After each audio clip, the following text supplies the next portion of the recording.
समस्तंकर आज प्रवासी भारतीय दिवस रे मुख्य आकर्षण थिले प्रधानमंत्री नरेंद्र मोदी अध घंटे धरी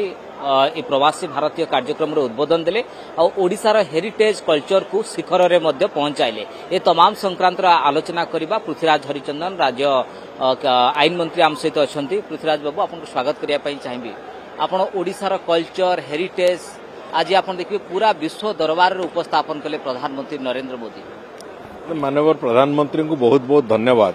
जो बड़ी भाव में से आज ओडिशार ऐतिह्य आज विश्व दरबार समस्त आगे आज उपस्थापन कले एवं जो अपील सी करिसेंती वास्तव रे जे प्रवासी भारतीय माने जो माने भारत वर्ष सहित लंबा दिनर संपर्क जो मानकर अछि जो माने 200 300 250 300 वर्ष पूर्व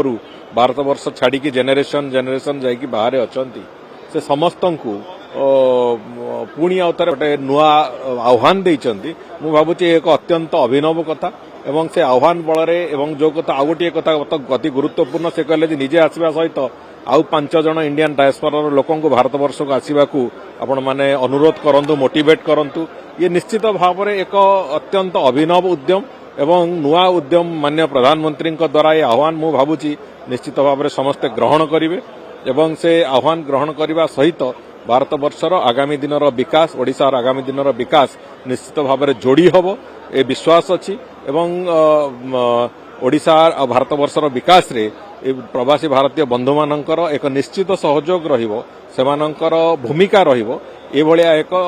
जो स्वप्न समस्त देखिचंती से निश्चित पूरण हब। आज माननीय प्रधानमंत्री वक्तव्य तांका आह्वान एक कथा को स्पष्टतार सहित प्रतिपादित कार्यक्रम भितर आपण देखबे अनेक जो प्रवासी आसुचंती जो माने बड़ बड़ इन्वेस्टमेंट करूचंती विदेश रे से माने मध्ये इंटरेस्ट देखौचंती गोटे बड़ प्लेटफॉर्म हबो ए प्रवासी भारत कार्यक्रम ओडिसा रे इन्वेस्टमेंट करबा पई सेमानकु आपनक सरकार तरफ केमिति कोऑपरेशन रहइबो। देखंतु ओडिसा रे अपार संभावना अछि।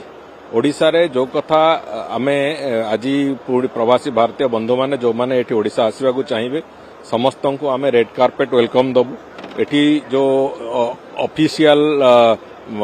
इंटरैक्शंस जहाँ रहिबो कोनोसी प्रकार एंटरप्रेन्योर स्टार्ट करबा पर्यंत सेतिरे संपूर्ण सहयोग मिलिबो एवं एठी आमे वास्तव रे जो योजना एबे करिचु आसंता 3 वर्ष भितरे ओडिशा रे एक विस्तृत इंफ्रास्ट्रक्चर नेटवर्क करबा कथा से इंफ्रास्ट्रक्चर नेटवर्क भी से मानको उत्साहित करिवो ए कथा को आगु को नवा पई तेणु करी आमे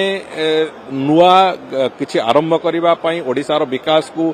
फर्द आगु को नवा पई आमे संपूर्ण प्रस्तुत अछु एवं मु भाबुची निश्चित भाव में जो प्रवासी बंधु माने आसीचंती एवं जो माने दूर रे रही कथा को अनुभव करचंती से माने भी ए कथा को स्पष्टतार सहित देखिबे जे ओडिशा प्रदेश केते प्रस्तुत अछि एवं सेही भली भाव में सेमानकर योगदान भी रहिबो। सरकार समय आपण देखुथिले अनेक आसुथिले किंतु स्वप्न देखौथिले परवर्ती पर्याय पळै जाउथिले नुआ सरकार केते प्रतिबद्धता अछि।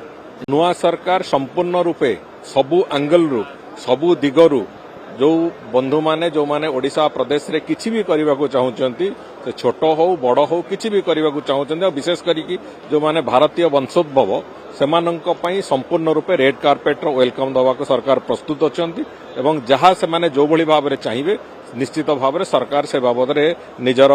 सहभागिता देखेबे एवं सब प्रकार सहयोग भी करिबे। धन्यवाद आपनको आलोचना पाई पृथ्वीराज हरिचंदन आम सहित आलोचना करुथिले एवं गोटे बड़ बाट फिटुची ओडिशा पाई ए प्रवासी भारतीय दिवस रे जनता मैदान नु कैमरा पर्सन समीर को सह ज्योति प्रकाश कनक न्यूज।